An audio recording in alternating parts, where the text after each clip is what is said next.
Campanha da Fraternidade de 2024. Parte 2. Iluminar. Estou procurando meus irmãos. Gênesis, capítulo 37, versículo 16. 98. A partir do capítulo 37 do livro do Gênesis, a história de um grupo de irmãos aprofunda a reflexão sobre a fraternidade e os efeitos de seu rompimento. José, o filho mais novo de Jacó, é também o filho favorito do pai. Há que se lembrar que José, gerado já na velhice, é também o primogênito de Raquel, a quem Jacó mais amou, conforme Gênesis capítulo 29, versículo 30. Enquanto o texto bíblico não se preocupa em justificar a predileção, é preciso na afirmação de um detalhe. Ora, Israel amava mais a José do que a todos os outros filhos, porque era filho de sua velhice. Por isso mandou fazer para ele uma túnica vistosa. Gênesis 37, versículo 3. Podemos imaginar os ciúmes causados nos irmãos pelo presente tão distinto de José, indicativo de uma dignidade diferenciada, até mesmo do pertencimento a uma classe social mais elevada. Eis aqui a própria raiz do rompimento da fraternidade que levara à morte Abel. A diferença, o que distingue José, não consegue ser vista pelos irmãos como a marca de sua identidade, distinta, mas fraterna. Pelo contrário, é temida, como se fosse ameaçadora. Essa mancha cobre muitas das nossas relações hoje, porque nos deixamos levar por um processo de hipervalorização da individualidade, que resulta em autorreferencialidade. Quando somente o eu é a referência, o outro se torna estranho e perde lugar. Assim, quando nossas diferenças são entendidas como ameaças e não encontram nossos esforços em construir fraternidade, as relações humanas se rompem e a morte encontra espaço para existir entre nós. 99.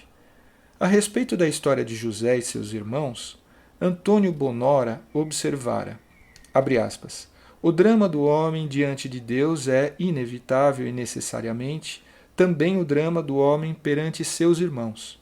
Certo homem perguntou a José, que procuras? E ele respondeu, procuro meus irmãos. Gênesis 37, de 15 a 16.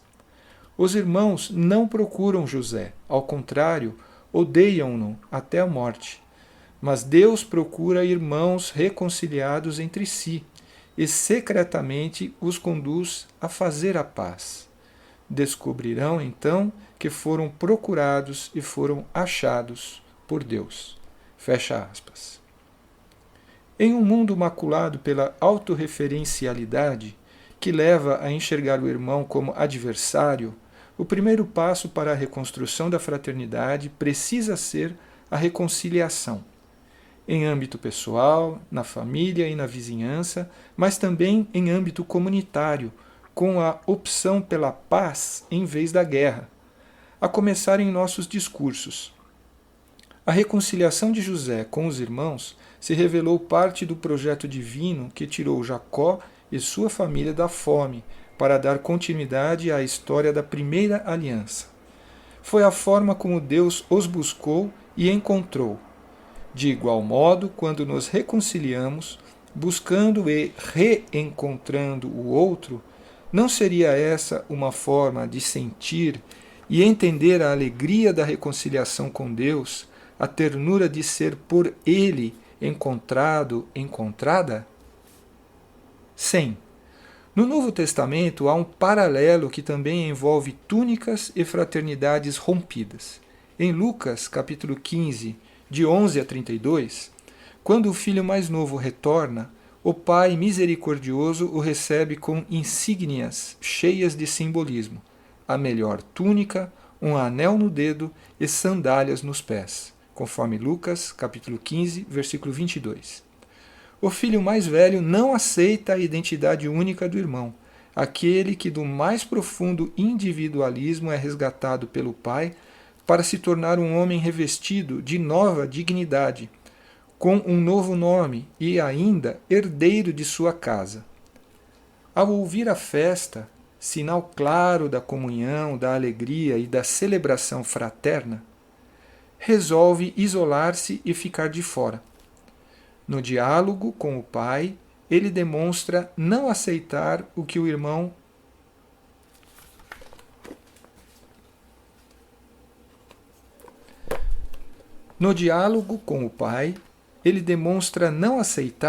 o irmão seja diferente dele e pensa que sua filiação deveria ser manifesta de igual forma, na permanência, na fidelidade ininterrupta, na independência da misericórdia do pai.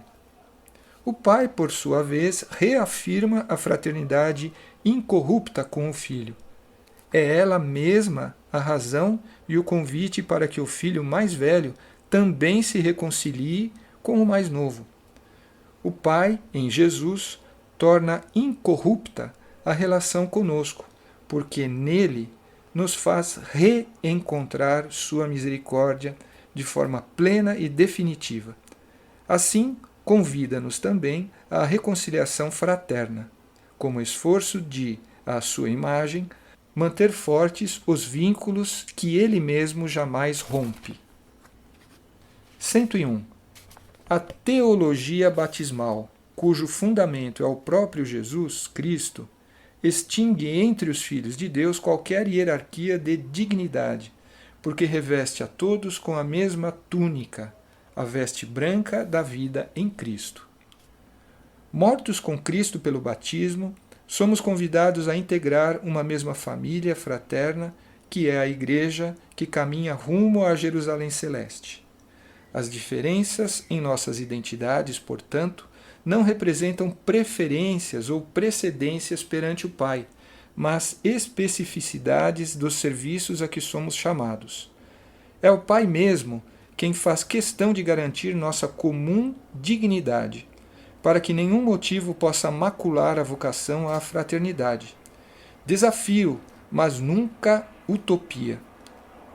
Se a comunidade eclesial hoje é rompida por motivos vários, dentre os quais o mau uso do poder, o ciúme e a inveja, que continuam, infelizmente, atuais, é porque não consideramos com a devida centralidade nossa dignidade fundamental recebida no batismo. Onde quer que permaneças, permanecerei contigo. Ruth, capítulo 1, versículo 16. 102. Com estas palavras, o Papa Francisco inicia a encíclica de 2020. Fratelli tutti, escrevia São Francisco de Assis, dirigindo-se a seus irmãos e irmãs para lhes propor uma forma de vida com o sabor do Evangelho. Dos conselhos que ele oferecia, quero destacar o convite a um amor que ultrapassa as barreiras da geografia e do espaço. Nele declara feliz quem ama o outro, o seu irmão, tanto quando está longe como quando está junto de si.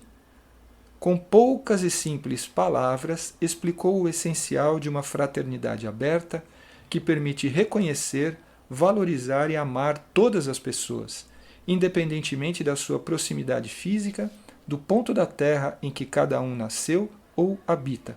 Fratelli Tutti número 1. 103. Um dos mais breves livros do Antigo Testamento é a narrativa que registra a simplicidade e a beleza da amizade fraterna, que é Escolha. Trata-se do livro de Ruth, que traz em breves capítulos o exemplo de sua amizade com a sogra Noemi. São belos os vínculos familiares ou étnicos que vão se construindo a partir daqueles vínculos convencionais de sangue ou de pátria comum.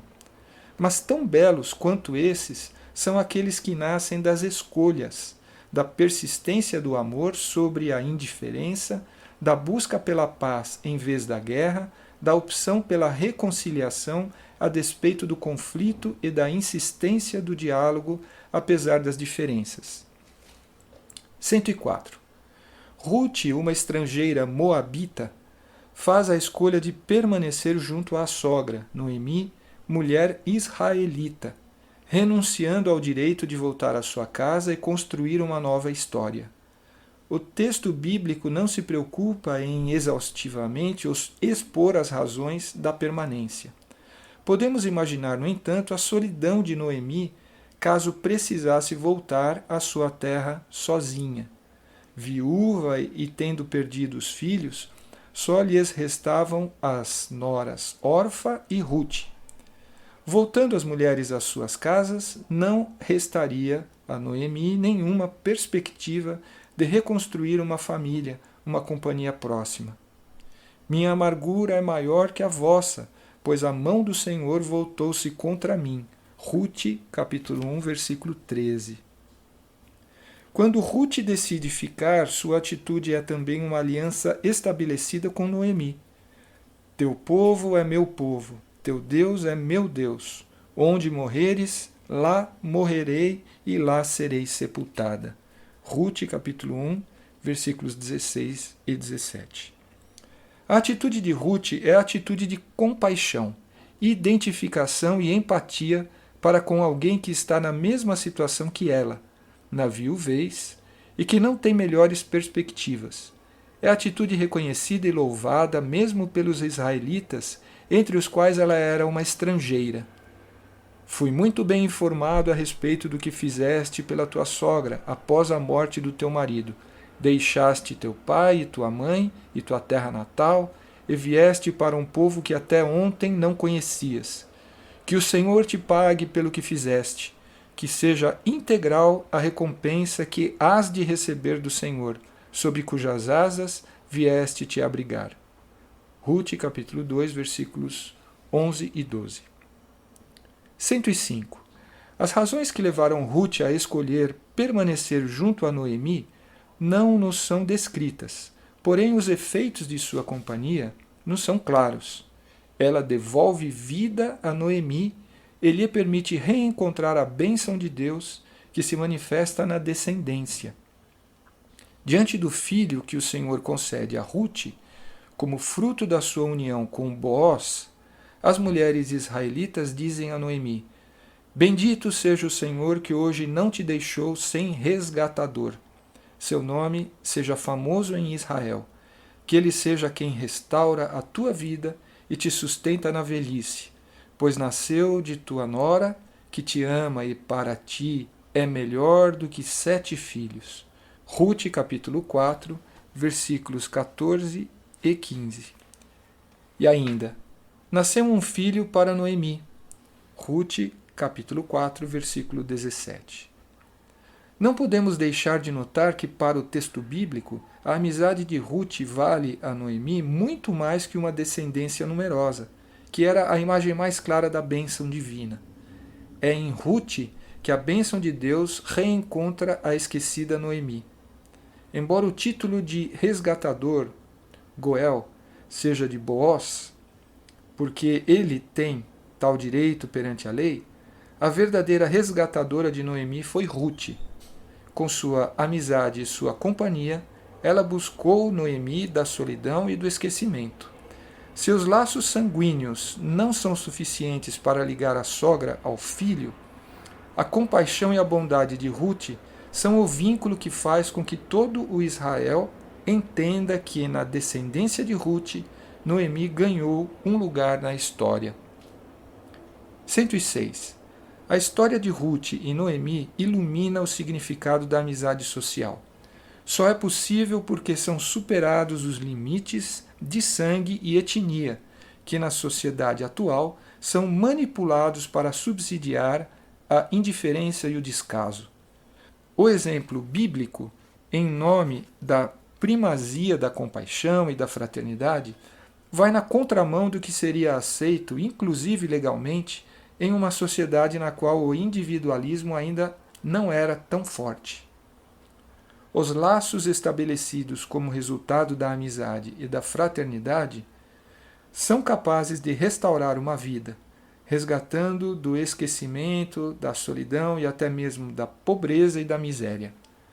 A familiaridade que Ruth constrói com Noemi é escolha, assim como também são escolhas os vínculos que Jesus exorta a seus discípulos a estabelecer. A história dessas duas mulheres e de seu vínculo tão profundo constrange o nosso tempo, tão marcado pelas já citadas divisões familiares, advindas das divergências de pensamento, de opiniões políticas, de posicionamentos diante dos fatos. 107. Outro exemplo bíblico da fraternidade expressa em vínculos admiráveis é aquele registrado na carta a Filémon. Em nenhum outro escrito de Paulo conseguimos apreender tanto da intensidade das amizades que ele vai construindo em suas viagens pelas comunidades. São dois os belos vínculos que nela se registram, entre Paulo e Onésimo e entre Paulo e Filémon. Com Onésimo, a amizade nasce da solidariedade, de um escravo para com um preso, duas pessoas que não têm muito a oferecer, mas que encontram o tesouro da fé para partilhar. Dele, Paulo diz: Ele é o meu próprio coração. Filémon, capítulo 12. Com Filémon, a doação em favor do anúncio de Jesus Cristo é a fonte da amizade e da comunhão profunda.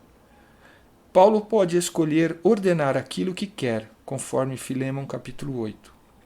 Certo de que Filémon, pela veracidade do vínculo estabelecido, obedeceria.